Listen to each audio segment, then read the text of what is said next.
le monde. We are here today celebrating 100 years in Quebec. It's really a testament to how we work and how we sustain our programs. 100 years ago, we were in northern communities working in isolation, and now we're back in the inner cities, the new frontiers, working with communities across Montreal, Sherbrooke, and Quebec City. And now we're working back into those old frontiers, which are now new frontiers in northern Quebec, working with First Nations communities. J'ai été envoyé dans un camp de bûcherons. Une de nos missions, c'était aussi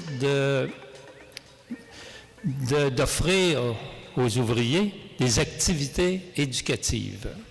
Et dans l'esprit de ce qui était au Collège Frontières, la tente de lecture qui existait depuis des années dans les milieux anglophones, eh bien, quand les gens venaient, on pouvait entreprendre soit des lectures, des discussions autour des lectures qu'ils faisaient.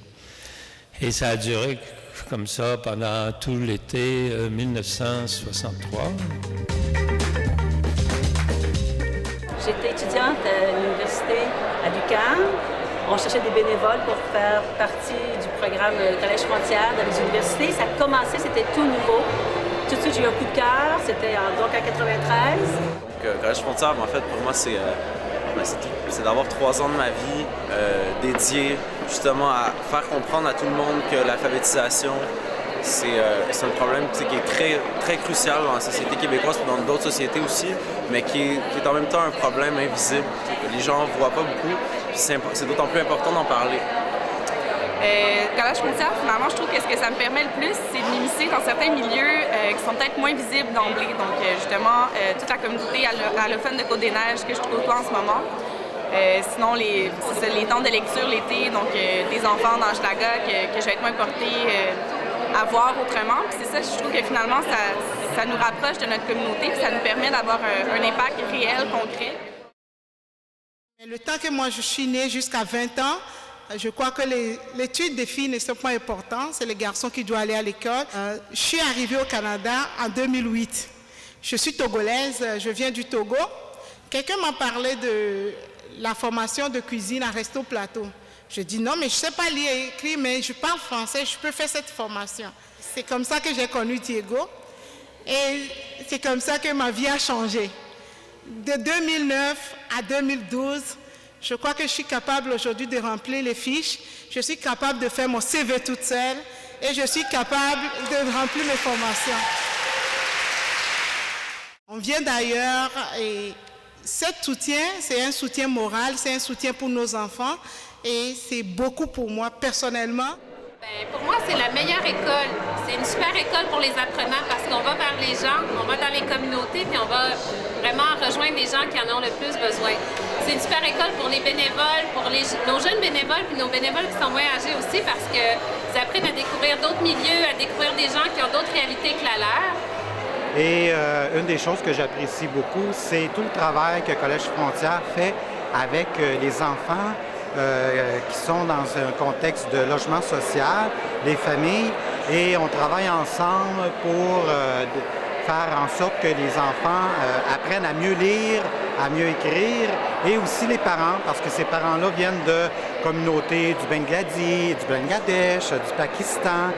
Donc, on a vécu une expérience extraordinaire l'année passée. On appelle ça, vous appelez ça la tente de lecture. Et à la tente de lecture, il y avait plein de monde qui était présent. Alors, j'ai trouvé ça fantastique.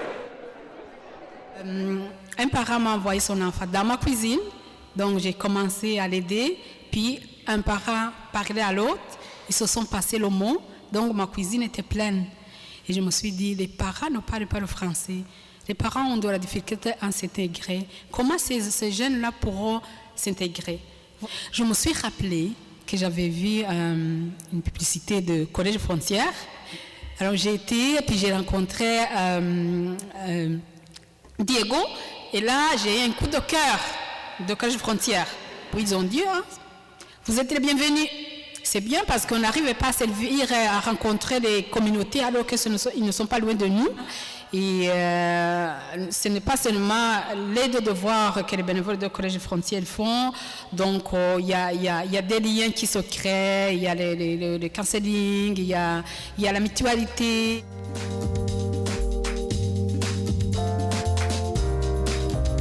Moi, je vais vous dire, je suis un gars très ordinaire, comme dit la chanson de Charles Lebois. Je ne suis pas vraiment impliqué à tous les jours dans une cause comme ça.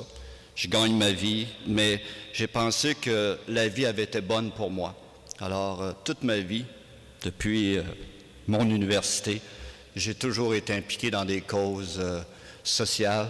Je me disais en moi-même, comment aujourd'hui peut-on, dans une société moderne, penser que quelqu'un peut s'intégrer, que quelqu'un peut fonctionner dans un monde d'iPad, d'iPhone, de tout ce que vous voulez, s'il ne sait pas écrire ou ne sait pas lire.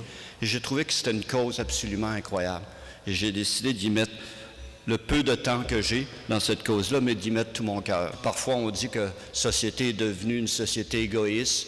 Mais ce n'est pas tout à fait vrai quand on s'implique dans une cause comme le Collège Frontières. On s'aperçoit vite que les étudiants d'aujourd'hui sont des gens très bien qui s'impliquent autant qu'on pouvait s'impliquer dans notre temps, sinon même plus.